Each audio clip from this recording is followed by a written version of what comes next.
Wakefield may be at the wrong side of the top 8, but having cut the Giants down to size, can they mow down the Rhinos? This is Touchline. You don't get puns like that anywhere else. There's a lawnmower. It's a lawnmower pun. It's a lawnmower man. Pun.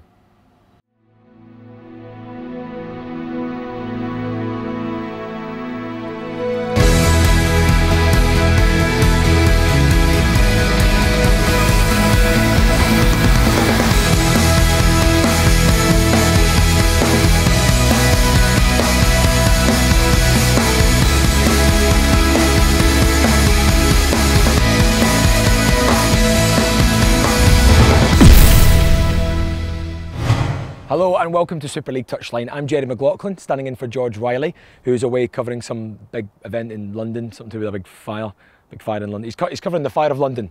We're here at Wakefield as they look forward to their clash with the Rhinos this Monday. But first up, there's this little lot. We talk to the Catalan Dragons and find out if life really is a beach. We have the top tries from round 21. We have a sneak preview of the Rhinos versus the cast of Emmerdale. And we have all the build up to Monday's clash here at the Rapid Solicitor Stadium. But first, here's this week's headlines. Bradford Bulls have been deducted 6 points following a decision being made by the RFL Board of Directors earlier in the week. The 6-point deduction follows their slip into administration and has left the 4-time Super League champions just outside the playoff places in 9th, 2 points behind Hull Kingston Rovers. Tickets for the Rugby League World Cup 2013 are now on sale.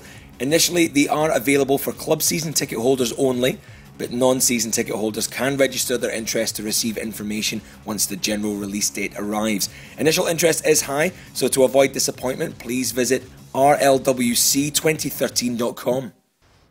You know, playing for a Super League team is a childhood dream for many, but playing for a top 4 team in the south of France, by a beach, that's just taking the mick. Or is it? Yeah, no, it is. It's taking the mic.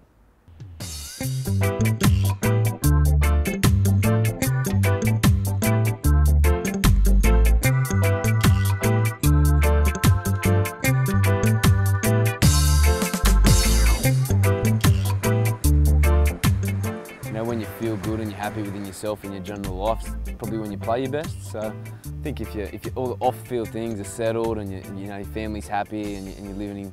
You're happy living where you are, I think that only helps you on the field things. You know, sometimes if things off the field are a bit tough, it can show in your performance on the field. So I think it's definitely helped me, just the relaxed lifestyle here in France. It's, you know, living by the beach and being able to, you know, just take our time to relax each day. It's definitely helped me.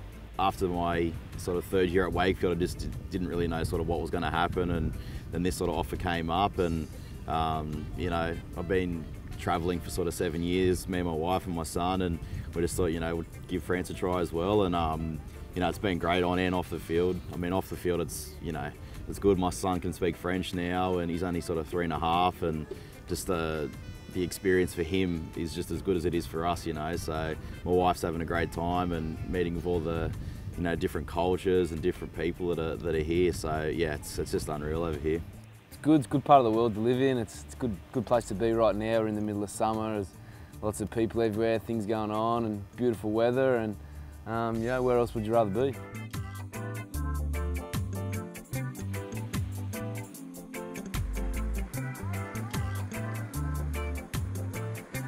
Yeah, it'd be nice. Yeah, I'd like to think we're a good enough side to do something in the playoffs. That's for sure. But obviously, there's still a lot that's got to happen before that. But I think we're still a young side. We're still getting to know each other in some respects. We've only been sort of together for 2 years now, and I think we're just going to keep getting better and better as the year goes. But this year we've got a great side. We've got some great players, and the French guys are really coming on leaps and bounds. So anything can happen. Hopefully we're there in the last week of the season.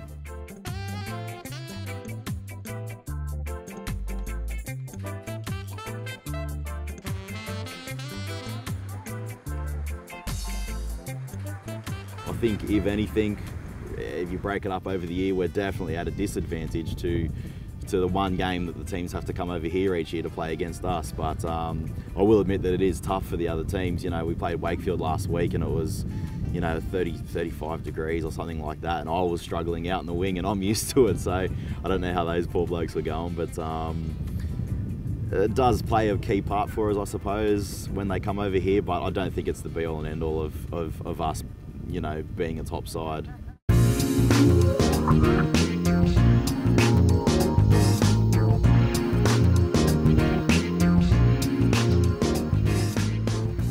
From a team point of view, it's just, you know, he's been massive for the club. He's brought a complete new philosophy to the club on how we play, and I mean, it shows when we do play how much we promote the ball, and just not really a structured team in any aspect, you know, which is good. I mean, depending on who you play each week, you can adapt to who you're playing, based on the fact that, you know, you're an adaptable team and you're not structured. So that's helped a lot. But just the rapport he has with the boys, and the way he can get his point across and still make you feel like, you know, not important, but just a key part to the team, I suppose.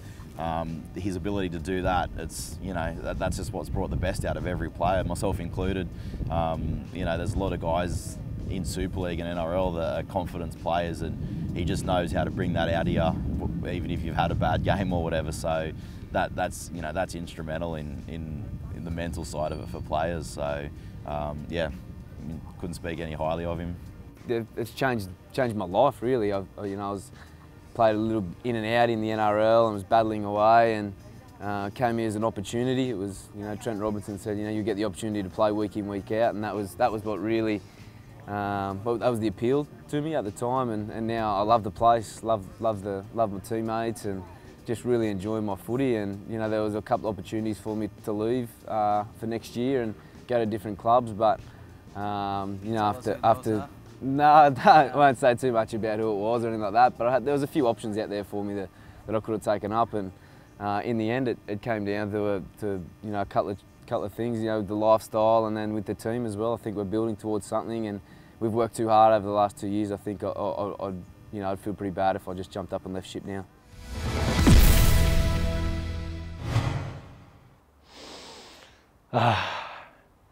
Makes you feel good to be alive, doesn't it? And so do fantastic tries and tenuous links. Here's the top 5 tries from round 21.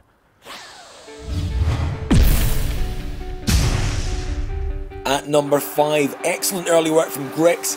Uses George for the dummy, then leads to some great strength, and it's great support play from Luke George, which allows him to open up his pace and score a fantastic try, and a great start to our top 5.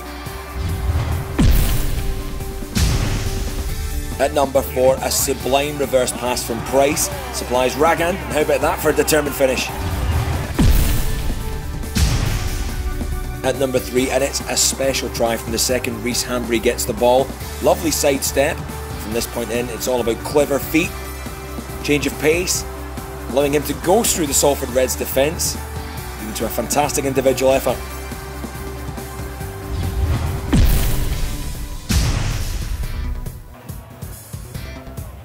At number 2, a superb dummy pass eventually opens up the traps for some blistering pace, and the Bulls charge all the way to the finish line, with Elliot Whitehead eventually scoring the try.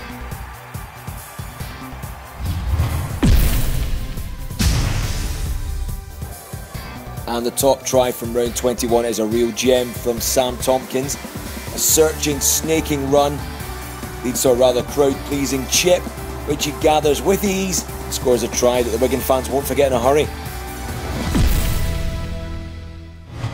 Take some Rhinos, add some soap stars, throw in a rugby ball, and what do you get?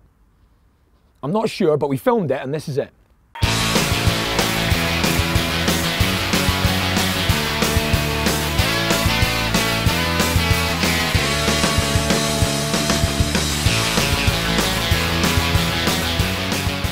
I haven't got a clue what I'm doing on a rugby pitch, so I was literally just wandering around, like looking for the ball, not knowing what to do with it when I got it. But it was, you know, it was a pretty great quarter. We've had a great laugh, and meeting all the Rhinos has been tremendous as well. And what about Chris Chattel though? He's one of the older cast members. He did well though. Yeah, he dropped a couple of balls at the start, but yeah, he got himself into it, and you know, he got to enjoy it. You know, especially with this weather. The weather's fantastic, so you know, great day. Did you take it easy on him though? You see Zach was going in for the tackles there before. He was getting a bit aggressive, so people were going a bit too far there. But yeah, really good. Yeah, they did well. That was fantastic. It was good. Hell, you know, they come at you like steam trains, don't they?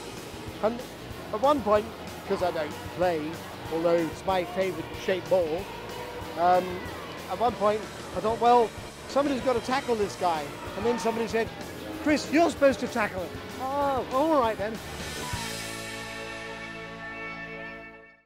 Well, it's been a bit of a mixed season for the Wildcats so far, but things do seem to be changing. With me just now, I've got Tim Smith. Thank you very much for joining me, man. No worries. Things are looking good for you as well. A new contract.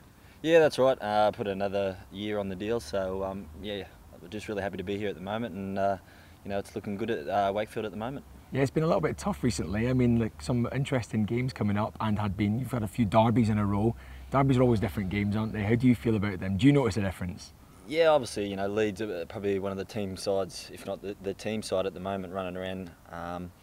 But yeah, you know, we're looking forward to it. I think they just pipped us last time, so it was an entertaining game. Plenty of tries were scored, so hopefully the tides can turn. Here on Monday. Yeah, it's been an interesting one for you. Obviously, you're always under pressure to play well, but with a new contract coming up, do you feel extra pressure to kind of perform and make sure that you prove to everyone you're really worth it? How do you feel about that? No, not really, to be honest. I think, you know, obviously there was a lot of new players this year and a new coach, and I think it was going to take a little bit of time, but, you know, I'm just looking forward to obviously finishing the year strong and obviously next year. So, like I said, Wakefield's definitely on the way up. Yeah. So you just say you just happened to play particularly well recently anyway. Huddersfield game, couple of man of the match performances really suggested, and 5th in the assists as well. Yeah, I think that just reflects how well our forward pack's going at the moment. I think they've really dug in these last few games. Obviously, it was a tough day against Wigan, but that first 10-15 minutes we went well and then sort of died away. But you know, all in all, I reckon we've had a good season. You know, we're sitting 11th, but you know, it's not over yet. Yeah, no, it's certainly not. And obviously, we're playing the Catalan Dragons away. We've mentioned a few tough games away recently. With a tough game coming up on Monday. It was only 44-40 last time. That's as close as it gets, really. You expecting more of the same, or do you feel like you're kind of coming into the flow now? No, I think the scoreline probably be a little bit smaller. I think Leeds and ourselves have probably got our defence a little bit better intact. But in saying that, you know, both like to throw the footy around, and you know, we'll be doing everything we can to get over that line. Yeah. Well, fantastic. And what does it mean for you then to have that new contract in place? Does that really help you kind of clear up the mind, or is that something that never really gets in the way for you anyway? Is that just part of the game, or? I think these days, being a professional, you've got to just live with it, and you know, obviously you want to play well contract time, but you know, it's all done now, and I've got another 12 months here, and I'm just really happy to be here. Oh, fantastic. Well, things are looking on the up, and congratulations on your contract. No, thanks so much, Tim. Well, there you are. That's all we've got time for here on Touchline. Make sure you join us next week for plenty more.